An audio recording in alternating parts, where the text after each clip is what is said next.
देखिए, आज जो मनीष सिसोदिया जी और संजय सिंह का जो बिल याचिका खारिज हुआ है,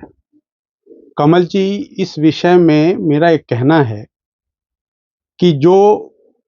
आरोप हैं वो काफ़ी संगीन आरोप हैं। आरोप यह है कि एक्साइज़ पॉलिसी इस तरह से सरकार ने बनाया, दिल्ली की सरकार, जिसके मुख्यमंत्री श्री अरविंद केजरीवाल जी हैं। उस एक्साइज़ पॉलिसी में इतनी तमाम खामियाँ थी कि जिसके आधार पर आप ये कह सकते कदाचार एक स्वाभाविक रूप से उसमें व्याप्त था। और उसी कदाचार का जो ये केस है, जिसमें कि उप मुख्यमंत्री दिल्ली सरकार के श्री मनीष सिसोदिया जी और आपके सांसद श्री संजय सिंह जी जेल में बंद हैं। मैं आपको एक बात बताना चाहता हूं कि ईडी बार बार दिल्ली के मुख्यमंत्री श्री अरविंद केजरीवाल को सम्मन भेजती है, उनसे पूछताछ करना चाहती है, लेकिन मुख्यमंत्री होने के बावजूद वो रूल ऑफ लॉ को धता बताते हुए ईडी के समक्ष जाने से कतरा रहे हैं। मैं एक बात स्पष्ट कर देना चाहता हूं कि मुख्यमंत्री होने के नाते कानून के द्वारा स्थापित प्रक्रिया में इनको पूर्ण योगदान देना चाहिए था, ताकि दूध का दूध और पानी का पानी हो सके। ईडी, जो कि एक स्टैट्यूटरी बॉडी है, पार्लियामेंट के एक्ट के तहत बनाई गई कानून के तहत ईडी की संरचना है, और ईडी के द्वारा जारी किया गया सम्मन, जो कि बिल्कुल कानून सम्मत सम्मन है, एक कानूनी प्रक्रिया का भाग है, उसको अगर मुख्यमंत्री धता बताते हैं या उसको पॉलिटिकली मोटिवेटेड करार देते हैं, तो यह एक बहुत ही दुर्भाग्यपूर्ण बात है और यह भारत के संविधान के साथ खिलवाड़ है।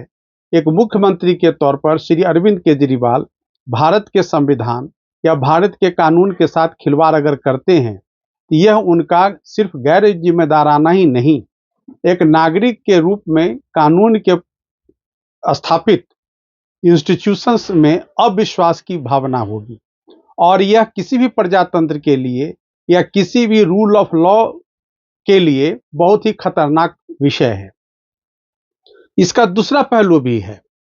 कि बार बार जो बिल या एप्लीकेशन मनीष सिसोदिया जी या संजय सिंह की खारिज हो रही है, चूंकि अरविंद केजरीवाल ईडी को अपना कॉपरेशन नहीं दे रहे हैं, वो कॉपरेट नहीं कर रहे हैं, नतीजतन जो इन्वेस्टिगेशन है वो कंप्लीट नहीं हो पा रही है। बेल का यह भी नियम है कि अगर इन्वेस्टिगेशन कंप्लीट नहीं होता है, तो इन्वेस्टिगेशन की प्रक्रिया को प्रभावित करने का जो एक तर्क है वह ईडी के पास उपलब्ध है। चूंकि अरविंद केजरीवाल मुख्यमंत्री के तौर पर वो इन्वेस्टिगेशन को कि में जो गवाह होंगे उनको प्रभावित कर सकते हैं, जो कागजात हैं उसको प्रभावित कर सकते हैं। तो ऐसी सूरत में उनके जो दो नेता हैं, मनीष सिसोदिया जी और संजय सिंह जी, जो जेल में बंद हैं, उनको बेल मिलने में व्यवधान होगा। जब तक इन्वेस्टिगेशन कंप्लीट नहीं होता है, चार्जशीट फाइल नहीं होती है, तब तक इन्हें बेल मिलना मुश्किल है कानून की निगाह में। क्योंकि जो बेल की एक फर्स्ट प्रिंसिपल है कि साहब, अगर कोई मुलजिम वो किसी भी तरह से साक्ष्य को प्रभावित कर सकता है, तो बेल उसको नहीं दी जा सकती है, और यहीं पर कोर्ट का डिस्क्रिशन उनके आड़े आता है। दूसरी बात यह है इसका पहलू कि ऐसा तो नहीं कि अरविंद केजरीवाल जी चाहते हैं कि ये इन्वेस्टिगेशन लंबा खींचता रहे ताकि इन दोनों को जेल में ही रहने दिया जाए। यह भी एक, क्योंकि राजनीति में कुछ भी संभावना हो सकता है, तो हो सकता है कि अरविंद केजरीवाल जी अपना कुछ और एंगल लेके चल रहे हैं और मनगढ़ंत तरीके से इसको पॉलिटिकली मोटिवेटेड करार दे रहे हैं। लेकिन वो भी एक विद्वान मुख्यमंत्री हैं, उनको अच्छी तरह से पता है कि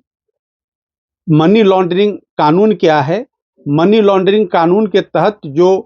अथॉरिटी बने हैं उसका महत्व क्या है। इसीलिए मुझे लगता है कि उनका कोई पॉलिटिकल एंगल होगा जिसको वो हवा दे रहे हैं, और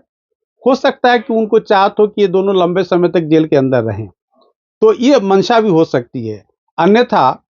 कोई औचित्य नहीं है कि वो अपने आप को ईडी के सम्मन को धता बताते हुए और पूछताछ से बचते रहें। तो यह एक गंभीर विषय है और मैं तो कहूँगा कि ऐसी सूरत में ईडी कहीं मजबूर न हो जाए उनके खिलाफ वारंट इशू करवाने में, और अगर मुख्यमंत्री के खिलाफ वारंट होता है तो एक संवैधानिक पद